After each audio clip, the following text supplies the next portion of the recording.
அவர் கற்பனைகள் பல கட்டளைகள் முழு ஆத்மாவோடும் இதயத்தோடும். அவர் கற்பனைகள் பல கட்டளைகள் முழு ஆத்மாவோடும் இதயத்தோடும்.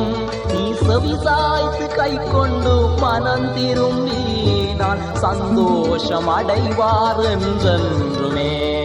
யோர்தானை கடக்கும் விஸ்வாசியே நீ தேவனின் சத்தத்தை கேட்பாயோ. அவர் உன்னை வருந்தி அழைக்கிறாரே, ரட்சிப்பார் உன்னை நேரமேதில். கர்த்தருக்குள் அன்பானவர்களே, அனுதினமும் கிறிஸ்துவுடன் தியான வேலைக்கு உங்களை அன்புடன் அழைக்கிறோம். இன்றைய தியானத்திற்கான வேத வாசிப்பு 1 சாமுவேல் 15ஆம் அதிகாரம் வசனங்கள் 10 முதல் 19 வரை, சங்கீதம் 51 10 முதல் 12 வரை. தியானத்திற்கான தலைப்பு சவுலா தாவீதா. மனம் திரும்புகிற ஒரே பாவியின் நிமித்தம் பரலோகத்தில் மிகுந்த சந்தோஷம் உண்டாயிருக்கும் என்று உங்களுக்கு சொல்லுகிறேன். லூக்கா 15:7. வீதியிலே 2 வாகனங்கள் மோதிவிட்டால் கவனித்திருக்கிறீர்களா? அநேகமாக தவறாக மோதியவனே முந்தி வந்து மற்றவன் மீது குற்றம் சாட்டி கோபப்பட்டு சத்தமிட்டு ஆர்ப்பாட்டம் பண்ணுவான். ஏன்? தனது பிழையை மறைப்பதில் அத்தனை தீவிரம். அதனால் அவன் செய்த தவறு இல்லை என்றாகுமா? பாவத்தில் பெரிது சிறிது என்று எதுவும் இல்லை. நாம் சொல்லுகின்ற ஒவ்வொரு பொய்யும் பாவம்தான், கொலையும் பாவம்தான். ஆனால் யார் தனது நிலையை உணர்ந்து மண்டியிடுகிறான் என்பதே கேள்வி. தன் பிழைகளை உணர்கிறவன் யார்? சங்கீதம் 19:12. இஸ்ரவேலின் முதல் ராஜா சவுல் செய்ததென்ன?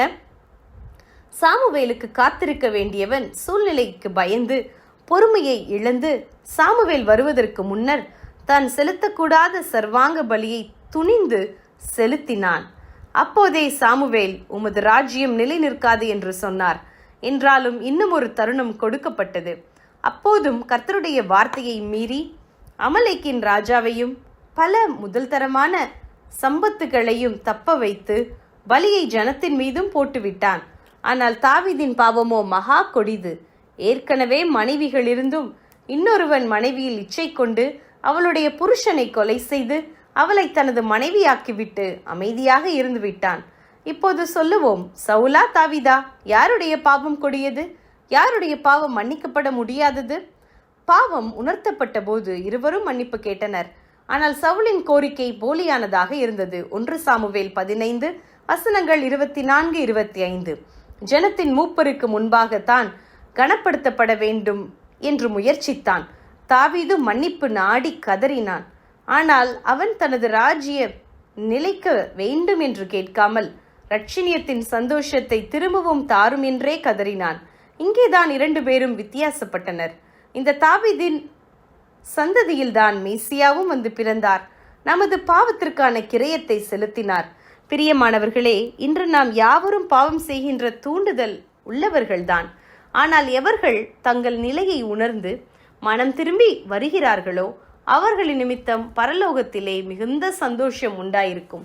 அந்த சந்தோஷத்தை நாம் பரலோகத்தில் உள்ளவர்களுக்கு கொடுக்கிறோமா?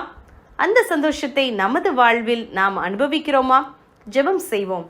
அன்பின் தேவனே, தாவீதிற்கு அளித்தது போல உமது இரட்சணியத்தின் சந்தோஷத்தை திரும்பவும் எனக்கு தந்தருளும். இனி நான் பாவம் செய்யாதபடிக்கு விழிப்பாயிருந்து பெற்ற சந்தோஷத்தை காத்துக்கொள்ள கிருபை தாரும். ஆமேன்.